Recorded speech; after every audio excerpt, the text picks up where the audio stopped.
Bogs on the beach. There is always carnage.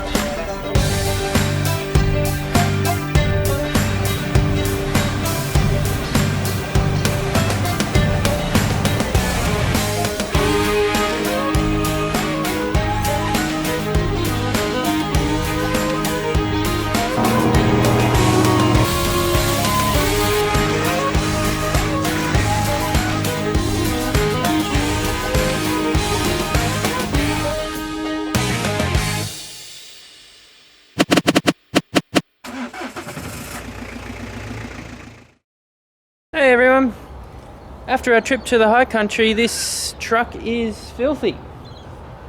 I've got a bit of work to do to it, but I'm not going to do it until it's clean, because all of that will fall in my eyes.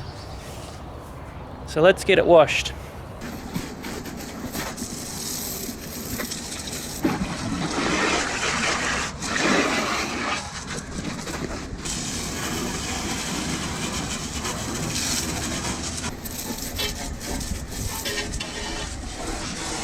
Tip for you, these cold Melbourne mornings and you're washing your car with a cold garden hose, it's a good idea to have your soap bucket as hot water. Keep your fingers nice and warm and stop them from falling off.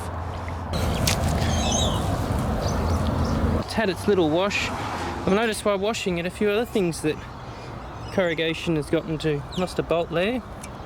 Oh, it's alright, it's got another one. And then it's got a cable after that. I'll find a bolt for that, I will fix it. And this bolt's come loose.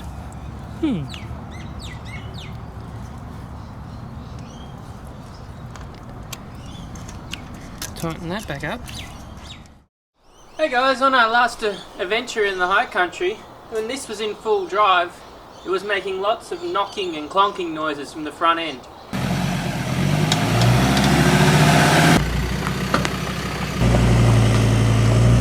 I think it's the lower control arm bushings, but what I'm going to do is I'm going to pull this apart and figure out what exactly is making that noise, and then I'm going to show you guys how I'm going to fix it.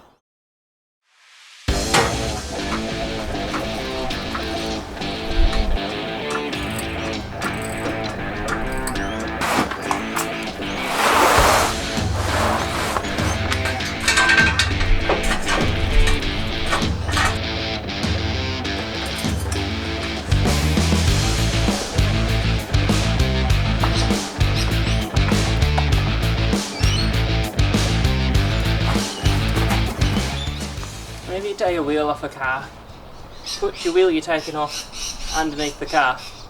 If this falls, you'll never get it back up again on the jack. And number two, if it falls on you, well, that's all bad. We don't want that happening. So just put your tyre under there. It falls on the tyre, we can deal with it. At least it's not falling on you.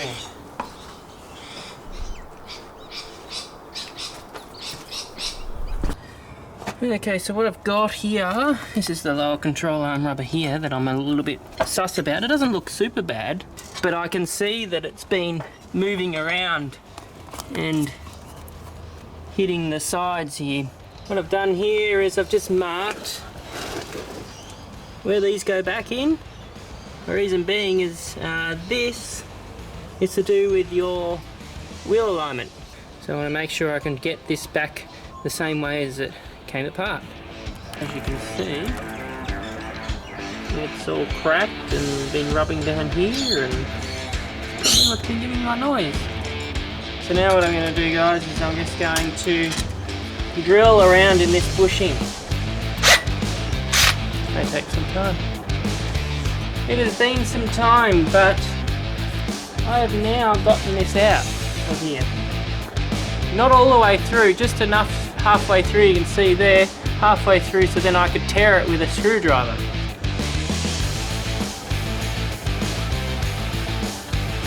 That is the outer.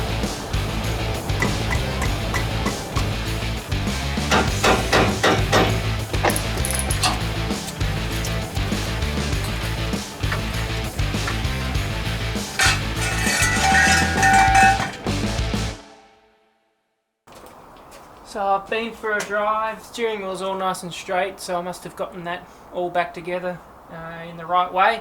It's still making a noise when in full drive and turning. I'm going to look into it further. I'm still not 100% sure it'll be the transfer case. I'll nut this out. I'll work out what this is making noises with. Alright, see you on the next one. Hey guys, back again, part 2. I am still hunting this noise on the front of the car. So what I'm going to do now, my dad's had a look at it. He's a mechanic of 40, 50 years or whatever it is. So he believes it's quite possibly the front left drive shaft. So I said, "You sure?" He says, "I don't know." He says, "I'm just looking at it. Won't know until you pull it apart." So we're going to pull the front drive shaft out and have a look at it. So here we go. It's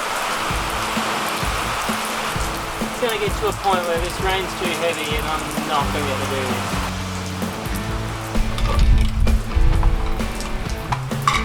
There's the big nut.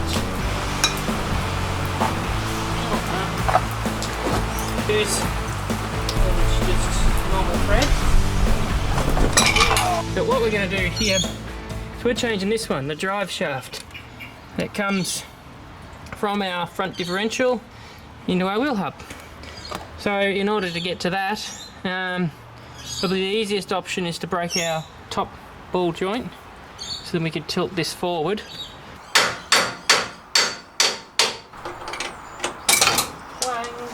I'm probably going to have to undo a few extra things to get it forward, possibly just remove the brake line so we've got some, well here, just about there, done. Remove the brake line, just so we have some movement here, we're not putting it under strain. And I'll probably have to crack our sway bar as well, maybe, we'll see. Now popped it apart. Ugh, greasy. Yeah, somehow get it out of there. Where'd that go?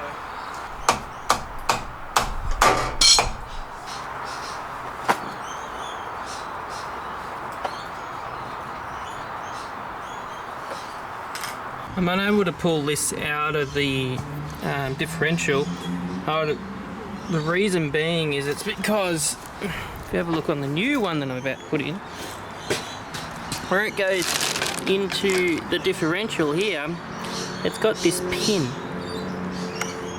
And this pin will be spring loaded in there. I'm unable to pull it out.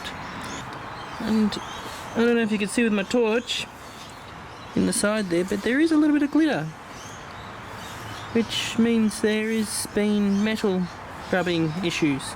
TV receiver was worn. Oh, how I got this out. So I wanted to remove it. Seen people remove it before and they just use a couple of pry bars and evenly pry it out. But what I've done, got another car, tied some straps to that, and they go all the way through to our setup, and they were, yes, tied around here, and it is shot out like a rocket. I got it. But there's our little pin in there that I was talking about. That was the issue. Alright, so we got it all back together. It's getting a bit dark out here. Might have to call it quits soon. But yeah, we've got everything back together. What I'm struggling with is to try and get that to completely slide all the way home. So, let's undo the nut. Well, I did have the nut on here. And I was just belting it and it goes in. It's going in. I'd say that's almost all the way home, I think. Well, that's it, guys. The Ranger's knocking is sorted. Turned out it was the CV shaft from front left. I hope you enjoyed watching this. I'm glad the car's all fixed up.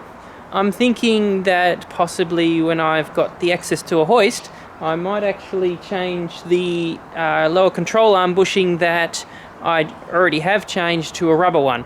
I prefer rubber over urethane, so I will I'm thinking that's what I've been sleeping on it, and I'm thinking that's what I'll do. Because the other ones in the car are still okay. So yeah, and other than that, I think I've got to change the oil in the transfer case. It's a bit black, and I think the car's pretty well right after that.